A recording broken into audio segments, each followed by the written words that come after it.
Most employers will have strong policies and processes in place and will have been working to promote a positive culture for some time already. However, the pandemic and the new ways of working that have come with it do create new risks. It's therefore advisable for employers to look at what additional measures can be put in place to protect against them. Training for managers is going to be absolutely key. Managers are key in setting the tone and spotting and heading off issues. Managing from a distance is particularly challenging and requires specific skills.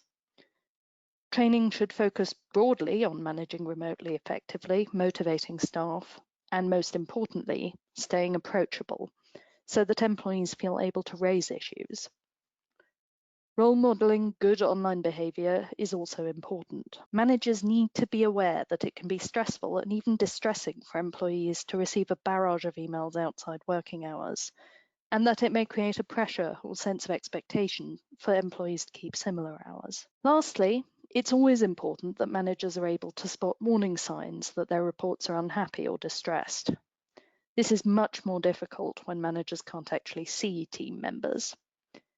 It's therefore more important than ever for managers to be given the tools to spot an employee who's becoming withdrawn or being ostracized from the team, or who's struggling with a particular colleague. A particular challenge of lockdown that has been identified from the start is how to keep teams engaged and socially engaged when they're not able to see one another. Many teams have put virtual social events and forums in place to address this challenge.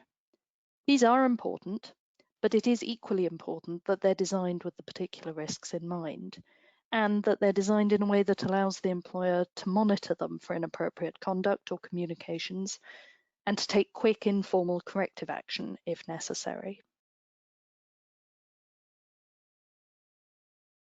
First of all, you should take a look at your policies to make sure that they address lockdown situations appropriately. You may wish to expand these to cover more examples applicable in a remote working situation. You may also want to take a look at the tech solutions on the market to assist employers with these types of issues. Managing an issue informally when one or more affected parties are not in the office can be very difficult, as you can't get parties in a room together. It's worth having alternative solutions ready, such as meeting with an HR representative present in neutral locations, even outside, to seek to resolve matters when things come to a head. Investigations are likely to have to deal with much greater volumes of document evidence in situations where bullying or harassing behaviour has gone online. So you may need to devote more resources to an investigation than you have done previously.